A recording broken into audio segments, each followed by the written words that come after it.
ഭക്തിയിൽ വിശ്വം മെനഞ്ഞു മോദാൽ സൃഷ്ടി ചെയ്താദാമിനെയും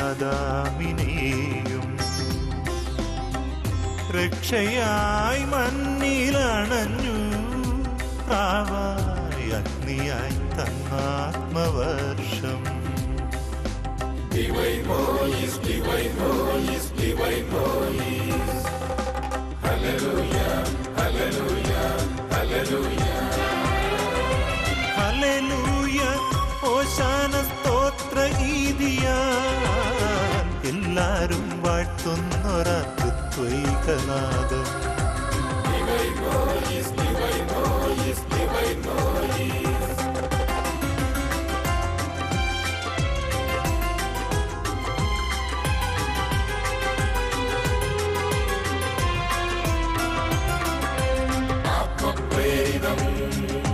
ഹൃദയോദ്ദീപകം ജീവദായകം.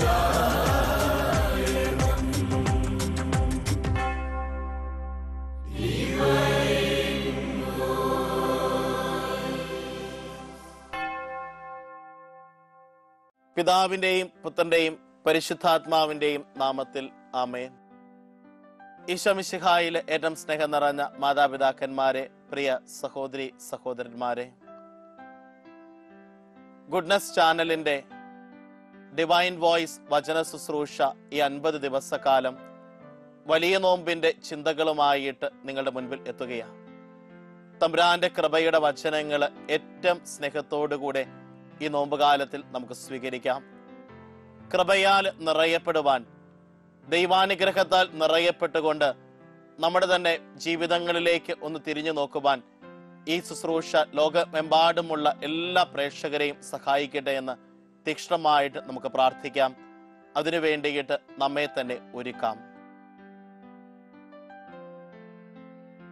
വിശുദ്ധ മത്തായി അറിയിച്ച നമ്മുടെ കർത്താവ് ഈശോ മിശിഹായുടെ പരിശുദ്ധ സുവിശേഷം അധ്യായം 6 വാക്യങ്ങൾ 25 മുതൽ.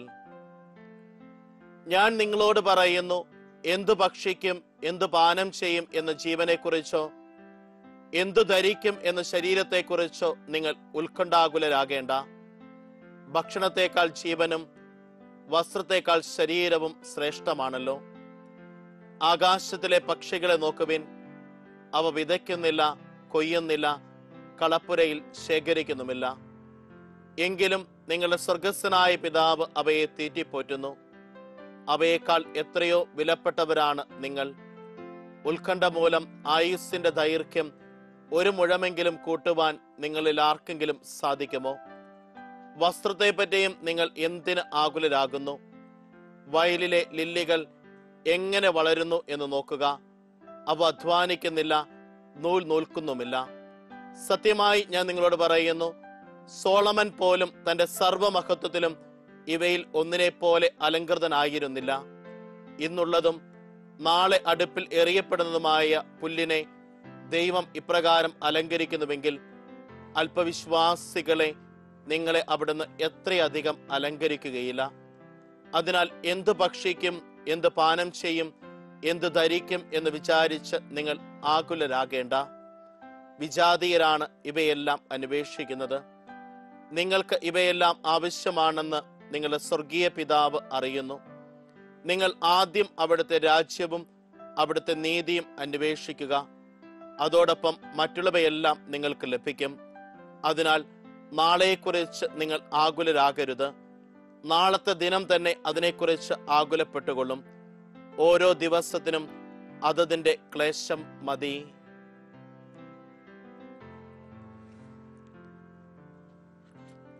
ഈശോ മിശിഹായിലെ ഏറ്റവും സ്നേഹം നിറഞ്ഞ മാതാപിതാക്കന്മാരെ, പ്രിയ സഹോദരി സഹോദരന്മാരെ, ഗുഡ്നസ് ചാനലിന്റെ ഡിവൈൻ വോയിസ് ശുശ്രൂഷയിലൂടെ നാം കടന്നു പോവുകയാണ്. ഈ 50 ദിവസക്കാലം ദൈവത്തിന്റെ കൃപയുടെ വചനങ്ങളുമായിട്ട്.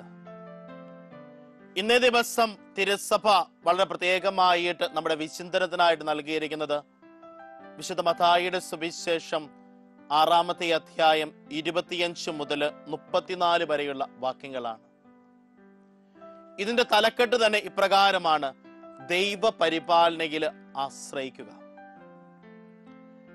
ആധുനിക ലോകത്തേക്ക് നാം കണ്ണോടിക്കുമ്പോൾ ഈ നോമ്പുകാലം പലവിധത്തിലുള്ള ചിന്തകളാൽ നിറയപ്പെട്ടുകൊണ്ട് മനുഷ്യൻ ജീവിക്കുവാനായിട്ട് പരിശ്രമിക്കുകയും ഉപവാസത്തിന്റെയും പ്രാശ്ചിത്യത്തിന്റേതുമായ വഴികളും ചാക്കുടുത്തും ചാരം പൂശയും അല്ലെങ്കിൽ ഭക്ഷണ പദാർത്ഥങ്ങളൊക്കെ ഉപേക്ഷിച്ചും അല്ലെങ്കിൽ ജീവിതത്തിൻ്റെതായ സുഖഭോഗങ്ങളേക്ക് ഒന്ന് മാറ്റിവെച്ചുകൊണ്ട് ഒരു പ്രാർത്ഥനയുടെ വഴിയെ നടക്കുവാനായിട്ട് മനുഷ്യൻ ഒത്തിരിയേറെ പരിശ്രമിക്കുന്നതായിട്ട് നമ്മുടെ ചുറ്റും നമുക്ക് കണ്ടുമുട്ടുവാനായിട്ട് സാധിക്കുക.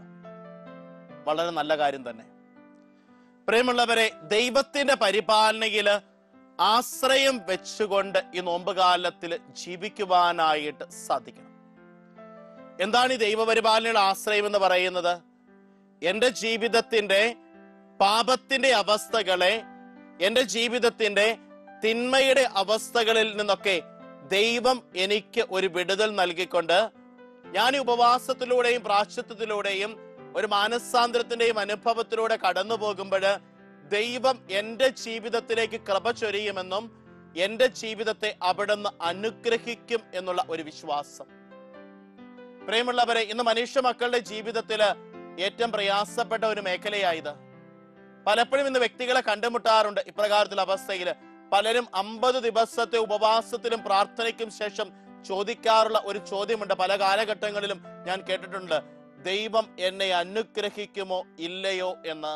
അവിടെയാ നമ്മുടെ ജീവിതത്തിന്റെ സംശയത്തിന്റെ അവസ്ഥ, അവിടെയാ വിശ്വാസത്തിന്റെ രാഹിത്യത്തിന്റെ അവസ്ഥയെ നമ്മൾ കണ്ടുമുട്ടുന്നത്. കാണപ്പെടാത്തത് ഉണ്ട് എന്നും പ്രത്യാശിക്കുന്നത് ലഭിക്കും എന്നുള്ള ഉറപ്പോട് കൂടി വിശ്വാസത്തിൽ നാമൊക്കെ ജീവിക്കുകയാ. ഇന്ന് പലപ്പോഴും ഉപവാസത്തിലും പ്രാർത്ഥനയിലുമൊക്കെ മനുഷ്യൻ ജീവിക്കുന്നുവെങ്കിലും എത്രമാത്രം ആഴമായ ഒരു വിശ്വാസത്തിലേക്ക് ജീവിതത്തെ കൈപിടിച്ചുയർത്താനായിട്ട് ഇന്ന് വിശ്വാസിക്ക് സാധ്യമാവുകയാ. പലപ്പോഴും നമ്മുടെയൊക്കെ ആധ്യാത്മിക ജീവിതത്തിലേക്ക്, പ്രാർത്ഥനാ ജീവിതത്തിലേക്ക് ഇന്നേ ദിവസം നമ്മളൊന്ന് ആഴ്ന്നു ഇറങ്ങണം. ദൈവ പരിപാലനയില് എത്രമാത്രം ആശ്രയം വെക്കുവാനായിട്ട് ജീവിതത്തിൽ സാധിക്കുന്നുണ്ട് നമുക്ക്. നോമ്പിൽ നമ്മൾ പലതും ഉപേക്ഷിക്കുന്നുണ്ട്. പക്ഷെ നമ്മളൊന്ന് ചിന്തിച്ചു നോക്കിക്കേ, വ്യഗ്രത ജീവിതത്തിൽ ഉപേക്ഷിക്കാനായിട്ട് ഈ നോമ്പ് കാലത്ത് വ്യഗ്രതയും ആകുലതയും ഉപേക്ഷിക്കുവാനായിട്ട് എന്റെയും നിങ്ങളുടെയും ജീവിതത്തിൽ സാധ്യമാകുന്നുണ്ടോ? ഈ 50 ദിവസക്കാലം ആകുലതകളില്ലാതെ ജീവിതത്തിൽ ജീവിക്കുവാനായിട്ട്, അല്ലെങ്കിൽ വ്യഗ്രതകളില്ലാതെ ജീവിതത്തിൽ ജീവിക്കുവാനായിട്ട് എത്രമാത്രം വിശ്വാസിയുടെ ജീവിതത്തിൽ ഇന്ന് സാധിക്കുന്നുണ്ട്. പ്രിയമുള്ളവരെ, വചനം നമ്മളോട് പ്രകാരം പറയുകയാണ്, ഒരു കടുകുമണിയോളം വിശ്വാസം നിനക്കുണ്ടെങ്കിൽ ഈ മലയോട് ഇവിടെ നിന്ന് മാറി കടലിൽ ചെന്ന് നിബദിക്കുക എന്ന് പറഞ്ഞാൽ അപ്രകാരം സംഭവിക്കും. വീണ്ടും വചനം പറയുകയാണ്, ചോദിക്കുന്നവന് ലഭിക്കും, അന്വേഷിക്കുന്നവൻ കണ്ടെത്തും, മുട്ടുന്നവന് തുറന്ന് ലഭിക്കുകയും ചെയ്യും. നമ്മുടെയൊക്കെ ജീവിതത്തിൽ എത്രമാത്രം ഈ ഒരു വിശ്വാസത്തിന്റെ തികവിൽ ആയിരിക്കുവാനായിട്ട് ദൈവം എനിക്ക് തരും, ദൈവം എന്നെ വഴി നടത്തും, ദൈവം എന്നെ രക്ഷിക്കും എന്നുള്ള ഉറപ്പോടുകൂടി ആയിരിക്കുവാനായിട്ട് സാധിക്കുന്നുണ്ടോ? മർക്കോസിന്റെ സുവിശേഷം 9-ാമത്തെ അധ്യായം 23-ാമത്തെ വാക്യത്തിലേക്ക് നാം കണ്ണോടിക്കുമ്പോൾ ഇപ്രകാരം വായിക്കുകയാണ്, വിശ്വസിക്കുന്നവന് എല്ലാ കാര്യങ്ങളും സാധ്യമാകും. വിശ്വസിക്കുന്നവന് എല്ലാ കാര്യങ്ങളും ജീവിതത്തിൽ സാധ്യമായിട്ട് തീരും. ഹെബ്രായക്കാർക്ക് എഴുതിയ ലേഖനം 11-ാമത്തെ അധ്യായം 7-ാം വാക്യത്തിൽ നാം ഇപ്രകാരം വായിക്കുകയാണ്, വിശ്വാസം മൂലമാണ് നോഹ അന്ന് വരെ കാണപ്പെടാതിരുന്നതിനെ പറ്റി ദൈവം മുന്നറിയിപ്പ് കൊടുത്തപ്പോൾ തന്റെ വീട്ടുകാർ രക്ഷയ്ക്ക് വേണ്ടി ഭയഭക്തിയോടെ പേടകം നിർമ്മിച്ചത്. പ്രിയമുള്ളവരെ, ഇതാ ഒരു വിശ്വാസത്തിന്റെ വഴി എന്ന് പറയുന്നത്, ഇതാ ഒരു വിശ്വാസത്തിന്റെ ജീവിതം എന്ന് പറയുന്നത്. വീണ്ടും ഹെബ്രായക്കാർക്ക് എഴുതിയ ലേഖനം 11-ാമത്തെ അധ്യായം 8-ാം വാക്യത്തിൽ നമ്മൾ വായിക്കുകയാണ്, വിശ്വാസം മൂലമാണ് അബ്രാഹാം തനിക്ക് അന്ന് വരെ ഉണ്ടായിരുന്ന സകലതിനെയും ഉപേക്ഷിച്ചുകൊണ്ട് ദൈവം കാണിച്ചു തന്ന ദേശത്തെ ലക്ഷ്യമാക്കിക്കൊണ്ട് യാത്രയായത്. പ്രിയമുള്ളവരെ, അതുപോലെ തന്നെയാണ് വിശ്വാസം മൂലമാണ് രക്തസ്രാവക്കാരി സ്ത്രീ അവന്റെ വസ്ത്രത്തിന്റെ വിളിമ്പിൽ തൊട്ടതും അവൾ സൗഖ്യം പ്രാപിച്ചതും. വീണ്ടും വിശ്വാസം മൂലമാണ് സക്കേവൂസ് സിക്കമൂർ മരത്തിന്റെ മുകളിൽ കയറിയതും രക്ഷയുടെ ഒരു അനുഭവത്തെ അവന്റെ ഭവനത്തിലേക്ക് വിളിച്ചു കയറ്റിയതും. വീണ്ടും വിശ്വാസം മൂലമാണ് അന്ധയാചകനായ ബർത്തമിയൂസ് ജെറുസലേമിന്റെ വഴിയരികിൽ ഇരുന്നു കൊണ്ട് ദാവീദിന്റെ പുത്രനായ യേശുവേ എന്നിൽ കനിയണമേ എന്ന് നിലവിളിച്ചത്. വീണ്ടും വിശ്വാസം മൂലമാണ് 10 കുഷ്ഠരോഗികള് ഞങ്ങളിൽ കനിവുണ്ടാകണമേ എന്ന് അവിടുത്തോട് വിളിച്ചപേക്ഷിച്ചത്? പ്രിയമുള്ളവരെ, നമ്മുടെയൊക്കെ ജീവിതത്തില് ഈ ഒരു വിശ്വാസത്തിന്റെ അനുഭവത്തെ എത്രമാത്രം ഇന്ന് സാധിക്കുകയാണ്? ഇന്ന് വിശ്വസിക്കുന്നു എന്ന് പലരും പറയാറുണ്ട്, ഇന്ന് വിശ്വസിക്കുന്നു എന്ന് പലരും പറയുന്നു. പക്ഷെ ധ്യാനത്തിനൊക്കെ വരുമ്പോ ആളുകൾ പറയുന്ന ഒരു കാര്യമുണ്ട്, അച്ഛാ ഞാൻ വിശ്വസിക്കാം, ഞാൻ പ്രാർത്ഥിക്കാം, പക്ഷെ എന്റെ അടുത്തിരിക്കുന്ന വ്യക്തിയുടെ ജീവിതത്തില് ഒരു അത്ഭുതത്തെ കാണുവാനായിട്ട്, ഒരു സൗഖ്യത്തെ കാണുവാനായിട്ട് എനിക്ക് സാധിക്കണം. പ്രിയമുള്ളവരെ, ഇന്ന് പലപ്പോഴും കണ്ടേ വിശ്വസിക്കത്തുള്ളൂ. മനുഷ്യന്റെ ജീവിതത്തില് കണ്ട് വിശ്വസിക്കാം, പക്ഷേ അതിന്റെ ബാഹ്യതയുടെ കണ്ണുകൊണ്ടല്ല, മറിച്ച് നിന്റെ ആന്തരികതയുടെ കണ്ണുകൊണ്ട് ദൈവത്തെ കാണാനായിട്ട് ജീവിതത്തിൽ സാധിക്കണം. ഇന്ന് പലപ്പോഴും എന്നാ മനുഷ്യന്റെ ജീവിതത്തിൽ സംഭവിക്കുന്നത്? ആന്തരികതയുടെ കണ്ണിന് അന്ധത ബാധിച്ചിരിക്കുന്ന വ്യക്തികളാണ് ഇന്ന് പലപ്പോഴും ജീവിതത്തിൽ കണ്ടുമുട്ടുന്നത്. ഒരു വിശ്വാസത്തോടു കൂടി ഒരു കാൽച്ചുവട് മുൻപോട്ട് വെക്കുവാനായിട്ട് വീണ്ടും നമ്മൾ നോക്കിക്കേ, മോശ വിശ്വാസത്തോടെയല്ലേ ചെങ്കടലിന്റെ മധ്യത്തിലൂടെ നടന്നത്? പത്രോസ് വിശ്വാസത്തോടെയല്ലേ കടലിന്റെ മുകളിലൂടെ നടന്നത്? പക്ഷേ അവൻ വിശ്വാസത്തിന് ഒരു ഇളക്കം തട്ടി താഴെ വെള്ളത്തിലേക്ക് നോക്കിയപ്പോൾ അവൻ മുങ്ങിപ്പോയി. ഇന്ന് പലപ്പോഴും എന്നാ വിശ്വാസിയുടെ ജീവിതത്തിൽ സംഭവിക്കുന്നത്? അവൻ കടലിന്റെ മുകളിലൂടെ നടക്കുന്നുണ്ട്, പക്ഷേ ജീവിതത്തിൽ ഒരു കാറ്റും കോളും ഉണ്ടാകുമ്പോൾ അവൻ പലപ്പോഴും താഴേക്ക് നോക്കുകയും, മുകളിലേക്ക് നോക്കേണ്ടവൻ താഴേക്ക് നോക്കുകയും ജീവിതത്തിൽ മുങ്ങിപ്പോകുന്ന അവസ്ഥകളും ഇന്ന് സംഭവിക്കുകയാണ്. നമ്മളൊക്കെ നോമ്പിന്റെ ചൈതന്യത്തിൽ കടന്നു പോകുമ്പോൾ നമ്മുടെയൊക്കെ ജീവിതത്തിലേക്ക് ഒന്ന് പിന്തിരിഞ്ഞു നോക്കുവാനായിട്ട് സാധിക്കണം. എത്രമാത്രം ഒരു വിശ്വാസത്തിന്റെ തീക്ഷ്ണതയിൽ ആകുലതകളെ ഒഴിവാക്കിക്കൊണ്ട് ജീവിക്കുവാനായിട്ട് സാധിക്കുകയാ. വചനം കൃത്യമായിട്ട് നമ്മളോട് പറഞ്ഞു വെക്കുകയാണ്, നാളെക്കുറിച്ച് നിങ്ങൾ ആകുലരാകരുത്, നാളത്തെ ദിനം തന്നെ അതിനെക്കുറിച്ച് ആകുലപ്പെട്ടുകൊള്ളും. ഇന്ന് മനുഷ്യന്റെ ജീവിതത്തിലേക്ക് നോക്കിക്കേ, എത്രമാത്രം ആകുലതകളാൽ നിറയപ്പെട്ടുകൊണ്ടുള്ള ഒരു നോമ്പ് കാലത്തിലാണ് നമ്മൾ കഴിഞ്ഞു പോകുന്നത്. എൻ്റെ ചെറിയൊരു സംഭവം നിങ്ങളുമായിട്ട് പങ്കുവെക്കുവാനായിട്ട് ആഗ്രഹിക്കുക. ഈ നോമ്പിന്റെ തുടക്ക കാലഘട്ടത്തില് ആളുകൾ പലരും വിളിച്ച് എന്നോട് പറഞ്ഞു, അച്ഛാ ഒന്ന് പ്രത്യേകം പ്രാർത്ഥിക്കണം. എന്താ കാര്യം? അച്ഛാ, ഞാൻ വിദേശ രാജ്യത്ത് ഇന്ന സ്ഥലത്ത് ജോലി ചെയ്യുകയാണ്, ഒന്ന് പ്രാർത്ഥിക്കണം. എന്തിനു വേണ്ടിയിട്ട്? ഞാൻ ലീവിന് അപേക്ഷ കൊടുത്തിട്ടുണ്ട്. ഈസ്റ്ററും ദുഃഖവെള്ളിയും ഒക്കെ എൻ്റെ കുടുംബത്തോടൊപ്പം ആഘോഷിക്കുവാനായിട്ട്. അവർ പറഞ്ഞ വാക്കാ, കുടുംബത്തോടൊപ്പം പ്രാർത്ഥിക്കാനല്ല, കുടുംബത്തോടൊപ്പം ആഘോഷിക്കാനായിട്ട് വരാനായിട്ട് ആഗ്രഹിക്കുക. അതിന് ലീവ് ഒന്ന് സാങ്ഷൻ ചെയ്യാനായിട്ട് അച്ഛനൊന്ന് പ്രാർത്ഥിക്കണം. എവിടെയാ പ്രിയമുള്ളവരെ നമ്മുടെ വിശ്വാസം? എവിടെയാണ് നമ്മുടെ വിശ്വാസം ഈ കാലഘട്ടത്തിലായിരിക്കുന്നത്? നമുക്ക് എത്രമാത്രം ഒരു വിശ്വാസത്തിന്റെ തീക്ഷ്ണതയിൽ, ഒരു പ്രാർത്ഥനയുടെ തികവിൽ കടന്നു പോകാനായിട്ട് പലരും പറയുന്നൊരു വാക്കാ, ഒന്ന് ആഘോഷിക്കാനായിട്ട്. ദുഃഖവെള്ളിയും അല്ലെങ്കിൽ ഈസ്റ്ററും ഒക്കെ ഒന്ന് ആഘോഷിക്കുവാനായിട്ട്. ആഘോഷിച്ച കുഴപ്പമില്ല, പക്ഷെ അതൊരു പ്രാർത്ഥനയുടെ ആഘോഷമായിട്ട് തീരാനായിട്ട് ജീവിതത്തിൽ നമുക്ക് എത്രമാത്രം പറ്റുകയാ. അവിടെ നമ്മൾ ദൈവപരിപാലനയുടെ ഒരാശ്രയത്തെ, ദൈവപരിപാലനയിൽ ഒരാശ്രയം വെച്ചുകൊണ്ടുള്ള ഒരു ജീവിതം നയിക്കാനായിട്ട് നമുക്ക് പറ്റേണ്ടത്.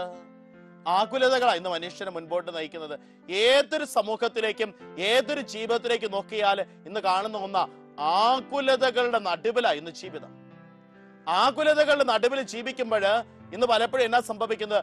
ദൈവത്തിൽ അടിയുറച്ച് വിശ്വസിക്കുവാനും ദൈവകൃപയെ ജീവിതത്തിൽ കണ്ടെത്താനുമായിട്ട് പറ്റുന്നില്ല. ദൈവം നിന്നോട് സംസാരിക്കും, ദൈവം നിന്റെ ജീവിതത്തിൽ ഇടപെടും, ദൈവം നിന്റെ ജീവിതത്തെ കണ്ടുകൊണ്ടിരിക്കുന്നു എന്ന് പറഞ്ഞാൽ പോലും ഇന്ന് മനുഷ്യൻ പറയുക, ദൈവം കണ്ടുകൊണ്ടിരിക്കുകയാണെങ്കിൽ അതെനിക്ക് വ്യക്തമായിട്ട് അനുഭവപ്പെടണം. ദൈവം എന്റെ ജീവിതത്തിൽ ഇടപെടുമെങ്കിൽ ഇപ്പോൾ ഈ നിമിഷം ഇന്ന കാര്യത്തിൽ ഇടപെടണം. പലപ്പോഴും മനുഷ്യന്റെ ഒരു വാശി പിടിക്കലാ. ഇന്ന് പലപ്പോഴും മനുഷ്യന്റെ ഒരു വാശി പിടിക്കല. അത് വൈദികരുടെ ജീവിതത്തിലായിക്കോട്ടെ, സന്യസ്തരുടെ ജീവിതമായിക്കോട്ടെ, ആത്മായരുടെ ജീവിതത്തിലായിക്കോട്ടെ, പലപ്പോഴും ഒരു വിശ്വാസത്തിന്റെ തീക്ഷ്ണതയിലൂടെ നീങ്ങാനായിട്ട് ഇന്ന് ജീവിതത്തിൽ പ്രയാസം നേരിടുകയാണ്. പ്രിയമുള്ളവരെ, അകക്കണ്ണ് തുറക്കാനായിട്ട് ജീവിതത്തിൽ സാധിക്കണം. അകക്കണ്ണ് തുറന്ന് ദൈവത്തെ കാണാനായിട്ട് ജീവിതത്തിൽ സാധിക്കുമ്പോഴാണ് ജീവിതം കൃപയായിട്ട് തീരുന്നത്. പലപ്പോഴും നമ്മുടെയൊക്കെ ജീവിതത്തിൽ വിശ്വാസമുണ്ടെന്ന് പറയുമ്പോഴും ഇമാവൂസിലേക്ക് പോയ ശിഷ്യന്മാരുടെ അനുഭവമാണ് നമ്മുടെ ജീവിതത്തിൽ. എന്താ സംഭവിക്കുന്നത്? പോകുന്ന വഴികളിലൊക്കെ തമ്പുരാൻ കൂടെ നടക്കുകയാ. പോയ വഴികളിലൊക്കെ ദൈവം കൂടെ നടന്ന് സംസാരിച്ചു. പക്ഷേ അവനെ തിരിച്ചറിഞ്ഞില്ല. നമ്മുടെയൊക്കെ ജീവിതത്തിൽ ഒന്ന് ചിന്തിച്ചു നോക്കിക്കേ, നമ്മുടെ വിശ്വാസത്തിന്റെ യാത്രയിൽ നമ്മുടെ ദൈവം കൂടെ നടക്കുന്നവനാണ്.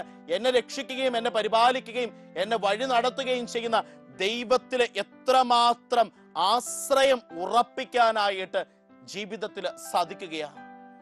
വചനം നമ്മോട് കൃത്യമായിട്ട് പറഞ്ഞു വെക്കുകയാണ്, ആയുസ്സിന്റെ 1 മുഴമെങ്കിലും കൂട്ടാനായിട്ട് നമ്മളിൽ ആർക്കെങ്കിലും സാധിക്കും?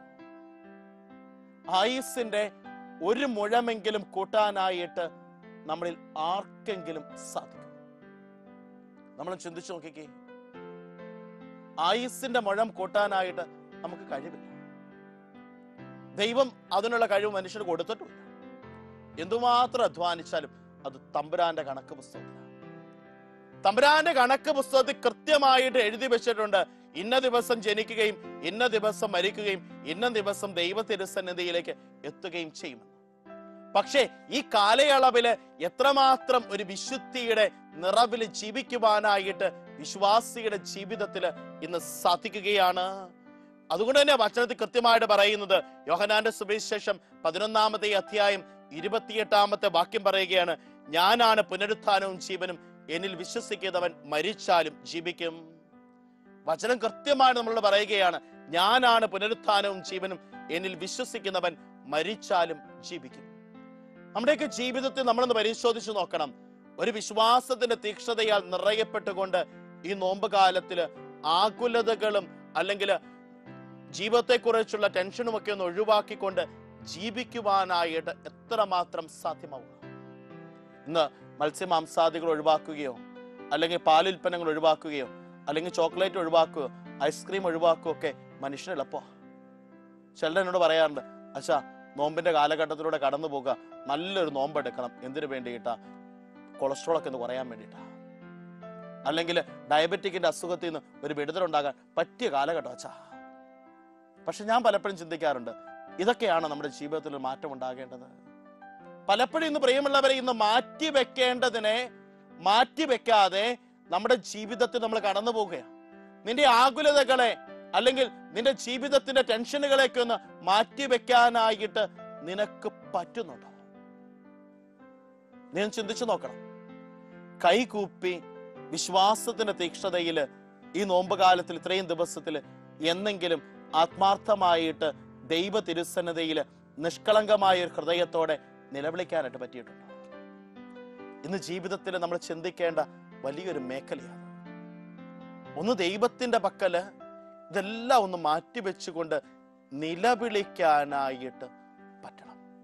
എപ്രകാരത്തിൽ ഒരു നിലവിളി? യേശു ക്രിസ്തു പിതാവായ ദൈവത്തിന്റെ സന്നിധിയില് നിലവിളിച്ചതുപോലെ ഒരു നിലവിളി. പിതാവിന്റെ സന്നിധിയില് ഈശോ നിലവിളിക്കുക. അവന്റെ രക്തം വിയർപ്പ് തുള്ളി കണക്കെ നിലത്ത് പതിച്ചു. അതിന്റെ ഫലമായിട്ട് എന്താ സംഭവിക്കുന്നത്? അവനെ ശക്തിപ്പെടുത്തുവാൻ ഒരു ദൂതൻ സ്വർഗത്തിൽ നിന്ന് വന്നു. വീണ്ടും ഈശോയുടെ ഒരു നിലവിളി നമ്മൾ കേൾക്കുന്നുണ്ട്, കുരിശിൽ കിടന്നുകൊണ്ട്, പിതാവേ, ഇവർ ചെയ്യുന്നത് എന്തെന്ന് ഇവരറിയുന്നില്ല, ഇവരോട് ക്ഷമിക്കണമേ. പ്രിയമുള്ളവരെ, ആ നിലവിളിക്കൊരു ഉത്തരമുണ്ടാവുക എപ്പോഴാ? അവന്റെ തിരുവിലാവിൽ കുന്തം കൊണ്ട് കുത്തി ഒരുവൻ, പക്ഷെ അവിടുന്ന് തെറിച്ചു വീണ രക്തത്തുള്ളികള് അവന്റെ കണ്ണിൽ പതിച്ചപ്പോൾ അവന്റെ കണ്ണിന് സൗഖ്യമുണ്ടായി. പ്രിയമുള്ളവരെ, ഇതാ ഒരു നിലവിളിയുടെ പ്രത്യേകത. ഞാൻ നിലവിളിക്കുമ്പോഴ്, ഞാൻ പ്രാർത്ഥിക്കുമ്പോഴ് എന്റെ ജീവിതത്തിൽ മാത്രമല്ല, മറിച്ച് എന്റെ ചുറ്റുമുള്ളവരുടെ ജീവിതത്തിലേക്ക് കൂടി കൃപയൊഴുകുന്ന ഒരു അനുഭവം ഉണ്ടാകണം. ഈ നോമ്പിന്റെ ഒരു വലിയ ചിന്തയതാ. ആകുലതപ്പെടാതെ അല്ലെങ്കിൽ ആശ്ചര്യപ്പെടാതെ ഞാൻ ദൈവത്തിന്റെ പക്കൽ നിലവിളിക്കുമ്പോൾ എന്റെ ജീവിതത്തിലേക്ക് മാത്രമല്ല, മറിച്ച് എന്റെ ചുറ്റുമുള്ളവരുടെ ജീവിതത്തിലേക്ക് ഒരു കൃപയെ ഒഴുക്കാനായിട്ട് ജീവിതത്തിൽ സാധിക്കണം. ഈശോനാഥൻ 40 ദിനരാത്രങ്ങൾ ഉപവാസത്തിലും പ്രാർത്ഥനയിലും ചെലവഴിച്ചു. ആ ഉപവാസത്തിനെയും പ്രാർത്ഥനയുടെയും ചെലവഴിച്ചതിന് ശേഷം അവൻ തിരിച്ചു വരുമ്പോൾ അവൻ പറയുന്ന വചനം എന്താ? മാനസാന്തരപ്പെടുവിൻ, ദൈവരാജ്യം സമീപിച്ചിരിക്കുന്നു. ഒന്ന് ആലോചിച്ച് നോക്കിക്കേ. ഈശോ പ്രാർത്ഥനയ്ക്ക് ശേഷം പുറത്തേക്ക് വരുമ്പോൾ തന്റെ ചുറ്റുമുള്ളവർക്ക് മാനസാന്തരത്തിന്റെ ഒരു ദൈവകൃപയുടെ അനുഭവത്തെ പങ്കുവെച്ചു കൊടുക്കുക. നമ്മുടെയൊക്കെ ജീവിതത്തില് ഈ ഒരു മാനസാന്തരത്തിന്റെ ദൈവകൃപയുടെ അനുഭവത്തെ എന്റെ കുടുംബത്തിലുള്ള വ്യക്തികളിലേക്ക്, എന്റെ ചുറ്റുമുള്ളവരിലേക്ക് എത്രമാത്രത്തെ പങ്കുവെച്ചു കൊടുക്കാനായിട്ട് എനിക്ക് സാധിക്കുന്നു. അതിന്റെ നല്ലൊരു ഉദാഹരണമാണ്. നമ്മളും ചിന്തിച്ചു നോക്കിക്കേ, ഇന്നേ ദിവസം മറ്റുള്ളവരുടെ ജീവിതത്തിന് ഉത്കണ്ഠയും ടെൻഷനും കൊടുക്കാതെ ജീവിക്കാനായിട്ട് എനിക്ക് പറ്റുമോ? എൻ്റെ ഇന്നത്തെ ദിവസത്തില് നോമ്പിന്റെ ഒരു ചൈതന്യമായിട്ട് ഞാനിന്ന് എടുത്തു നോക്കിക്കേ, ഇന്ന് ദിവസം മറ്റുള്ളവരുടെ ജീവിതത്തിലേക്ക് ഒരു ടെൻഷനും ഒരു ഉത്കണ്ഠയും ഒരു ആകുലതയും കൊടുക്കാതെ ജീവിക്കാനായിട്ട് എനിക്ക് പറ്റുമോ? ഒന്ന് പിന്തിരിഞ്ഞു നോക്കിക്കേ, ഇന്നലത്തെ ദിവസം എത്ര പേരുടെ ജീവിതത്തിലേക്കാ ഞാൻ ആകുലതകള്, ഞാൻ ടെൻഷന് അല്ലെങ്കിൽ ഉത്കണ്ഠകളൊക്കെ ഞാൻ കൊടുത്തോണ്ട് ജീവിച്ചത്? നമ്മുടെ ഒരു നോമ്പിന്റെ ചൈതന്യം അതല്ലേ ഉണ്ടാകേണ്ടത്. നമുക്ക് മറ്റുള്ളവർക്ക് ശാന്തിയും സമാധാനവും, മറ്റുള്ളവരുടെ ജീവിതത്തിലേക്ക് കൃപയും അനുഗ്രഹവും കൊടുക്കേണ്ടവർക്ക് മറ്റുള്ളവർക്ക് സമാധാനത്തിന്റെ അനുഭവത്തെ, ഒരു സ്വസ്ഥതയുടെ അനുഭവത്തെ കൊടുക്കാനായിട്ട് ജീവിതത്തിൽ പറ്റേണ്ടേ? ഞാൻ അറിയുന്ന ഒരു ഗവൺമെന്റ് ഉദ്യോഗസ്ഥനുണ്ട്. ആ മനുഷ്യൻ എന്നോട് ഒരിക്കൽ പറഞ്ഞു വെച്ചു, അച്ഛാ, ഞാൻ നോമ്പിലെടുക്കുന്ന ഒരു തീരുമാനമെന്ന് പറഞ്ഞാല് ഞാൻ മത്സ്യമാംസാദികൾ ഉപേക്ഷിക്കോ അല്ലെങ്കിൽ മറ്റെന്തെങ്കിലും ചെയ്യല, മറിച്ച് ഞാൻ എടുക്കുന്ന ഒരു തീരുമാനം, എൻ്റെ മുൻപിൽ വരുന്ന ഒരു വ്യക്തിക്കും ഒരു ബുദ്ധിമുട്ടും ഉണ്ടാക്കാതെ ഈ 50 ദിവസക്കാലം പറഞ്ഞു വിടണമെന്ന. ആ മനുഷ്യനോട് പറയുക, എൻ്റെ മുൻപിൽ ഒരു ഒപ്പിന് വരുന്നവരുണ്ടാകാം, അല്ലെങ്കിൽ ഒരു എഴുത്തിന് വരുന്നവരുണ്ടാകാം, അല്ലെങ്കിൽ മറ്റേതെങ്കിലും സഹായമായിട്ട് കടന്നു വരുന്നവരുണ്ടാകാം. ചിലപ്പോൾ അച്ഛാ, അതുകൊണ്ട് നോമ്പ് കാലത്തിൽ 5 മണിക്ക് പോലും ചിലപ്പോൾ ഓഫീസിൽ നിന്ന് ഇറങ്ങാൻ എനിക്ക് പറ്റുന്നില്ല, പക്ഷേ ഞാനത് തമ്പുരാനോട് ചേർത്ത് വെക്കുക. ഞാൻ ആ മനുഷ്യനോട് ചോദിച്ചു, ഈ 50 ദിവസം കഴിഞ്ഞാലോ? ആ മനുഷ്യനോട് പറഞ്ഞു വെച്ച കാര്യം, അച്ഛാ, ഈ 50 ദിവസം കഴിഞ്ഞിട്ടും ഞാൻ അതിനെ പ്രാവർത്തികമാക്കി കൊണ്ടുപോകാനായിട്ട് ഞാൻ ആഗ്രഹിക്കുക. കാരണം എന്താണെന്ന് വെച്ചാൽ, ഞാൻ ആദ്യം ഇങ്ങനെ ചെയ്യുവാൻ തുടങ്ങിയപ്പോൾ ഞാൻ അനുഭവിച്ച ഒരു സന്തോഷമുണ്ട്. എൻ്റെ 10-22 വർഷക്കാലത്തെ എൻ്റെ ഉദ്യോഗ ജീവിതത്തിൽ നിന്ന് എനിക്ക് ലഭിക്കാത്ത ഒരു സന്തോഷം ഇതുമൂലം എൻ്റെ ജീവിതത്തിലേക്ക് ലഭിക്കുവാനായിട്ട് ദൈവം അനുവദിച്ചു. ഞാൻ വരുന്ന ഉടനെ തന്നെ ആളുകളോട് കാര്യങ്ങളൊക്കെ ചോദിച്ച് അവർക്കത് ചെയ്തു കൊടുത്തു കഴിയുമ്പോൾ അവരുടെ മുഖത്ത് തെളിയുന്ന ഒരു പുഞ്ചിരിയുണ്ട്. അവര് അനുഗ്രഹമായിട്ട് പറയുന്ന നന്ദിയുടെ ഒരു വാക്കുണ്ട്. അതെന്റെ ജീവിതത്തിന് വലിയൊരു ആശ്വാസവും കൃപയുമാണ്. പ്രിയമുള്ളവരെ, അവരുടെ ജീവിതത്തിൽ നിന്ന് ഉത്കണ്ഠകള്, അവരുടെ ജീവിതത്തിൽ നിന്ന് ആകുലതകള് ഒഴിവാക്കുമ്പോഴും നമ്മുടെ ജീവിതത്തിലേക്ക് കൃപയും അനുഗ്രഹവും സമർത്ഥമായിട്ട് വർഷിക്കപ്പെടും. നമ്മുടെയൊക്കെ ജീവിതത്തില് നമ്മളൊന്ന് പരിശോധിക്കണം. ആഴമായിട്ട് ജീവിതത്തിലേക്ക് ഒന്ന് ഇറങ്ങി ചെല്ലുവാനായിട്ട് നമുക്ക് സാധിക്കണം. വിശ്വാസം പരീക്ഷിക്കപ്പെടുമ്പോൾ നിങ്ങൾ അതിൽ സ്ഥിരത ലഭിക്കും. വിശ്വാസം പരീക്ഷിക്കപ്പെടുമ്പോൾ മാത്രമാ നമുക്ക് അതിൽ സ്ഥിരത ലഭിക്കുന്നത്. യാക്കോബ് ശ്ലീഹായുടെ ലേഖനം 1-ാമത്തെ അധ്യായം 13-ാമത്തെ വാക്യം പറയുന്നത് പോലെ വിശ്വാസം പരീക്ഷിക്കപ്പെടണം. എനിക്കെന്റെ അകക്കണ്ണ് കൊണ്ട് എന്റെ തമ്പുരാന്റെ തിരുമുഖത്ത് ദർശിക്കുവാനും എനിക്ക് ദൈവപരിപാലനയിൽ ആശ്രയപ്പെട്ടുകൊണ്ട് ജീവിക്കുവാനും സാധിക്കുമ്പോൾ എന്റെ ജീവിതവും എന്റെ ചുറ്റുമുള്ളവരുടെ ജീവിതവും ഒരു സ്വർഗീയമായ സമാധാനത്താല്, സ്വസ്ഥതയാല് നിറയപ്പെടുവാനായിട്ട് സാധിക്കും. നമ്മുടെയൊക്കെ ജീവിതത്തിൽ പ്രിയമുള്ള ദൈവമക്കളെ, ഈ നോമ്പുകാല ചിന്തകളിലൂടെ നമ്മൾ കടന്നു പോകുമ്പോൾ ദൈവ പരിപാലനയിൽ ആശ്രയം വെച്ചുകൊണ്ട്, ആകുലതകളെ ഒഴിവാക്കിക്കൊണ്ട്, ദൈവം എനിക്ക് തരുന്ന ദാനങ്ങളെ സന്തോഷത്തോടും സമാധാനത്തോടും കൂടി സ്വീകരിക്കുവാനായിട്ടും അതിനെ പങ്കുവെക്കുവാനായിട്ടുമുള്ള കൃപയ്ക്ക് വേണ്ടിയിട്ട് തീക്ഷ്ണമായിട്ട് നമുക്ക് പ്രാർത്ഥിക്കാം. ഒരു നിമിഷം കരങ്ങളെ കൊപ്പി കണ്ണുകളടച്ച് തീക്ഷ്ണമായിട്ട് നമുക്കും ആഗ്രഹിച്ച് പ്രാർത്ഥിക്കാം. കാരുണ്യവാനും സ്നേഹനിധിയുമായ നല്ല ദൈവമേ, ഈ നോമ്പുകാല ചിന്തകളിലൂടെ ഞാൻ കടന്നു പോകുമ്പോൾ എൻ്റെ ജീവിതത്തിൽ നിന്ന് ആകുലതകൾ, പ്രയാസങ്ങൾ ഒന്ന് മാറ്റുവാനായിട്ട് ദൈവസ്നേഹത്താൽ നിറയപ്പെട്ടുകൊണ്ട് അവിടെ നൽകുന്ന പരിപാലനയിൽ ആശ്രയം തേടി ജീവിക്കുവാനുള്ള ഒരു ശക്തി എനിക്ക് നൽകണമേ. ആമേൻ. നമ്മുടെ കർത്താവ് ഈശോ മിശിഹായുടെ കൃപയും പിതാവായ ദൈവത്തിന്റെ സ്നേഹവും പരിശുദ്ധാത്മ സഹവാസവും നാം എല്ലാവരോടും കൂടി ഉണ്ടായിരിക്കട്ടെ, ഇപ്പോഴും എപ്പോഴും എന്നേക്കും. ആമേൻ. ഈ നോമ്പിന്റെ ദിനം ഗുഡ്നസ് ചാനലിന്റെ എല്ലാ മക്കൾക്കും ദൈവകൃപയുടെ ദിനമായി തീരട്ടെ എന്ന് ഏറ്റവും സ്നേഹത്തോടെ ആശംസിക്കുന്നു. ദൈവം നിങ്ങളെ അനുഗ്രഹിക്കട്ടെ. മഹിയിൽ വന്നു പിറന്നൊരു നാദം, കുരിശിൽ രക്ഷയൊരുക്കിയ നാദം, മരണം പോലും ഭയന്നൊരു നാദം, കരുണാമാരി ചൊരിഞ്ഞൊരു നാദം, ഒഴുകി ഒഴുകി ധരയിൽ നീളെ നീളെ മനുജ ഹൃദയം തേടി തേടി നിരതം, ഫലം നൽകാൻ തുടികൊള്ളും വചന ശബ്ദം, ജീവശബ്ദം, സ്നേഹശബ്ദം, ദൈവശബ്ദം, ആത്മപ്രേരിതം ഹൃദയോദ്ദീപകം ജീവദാ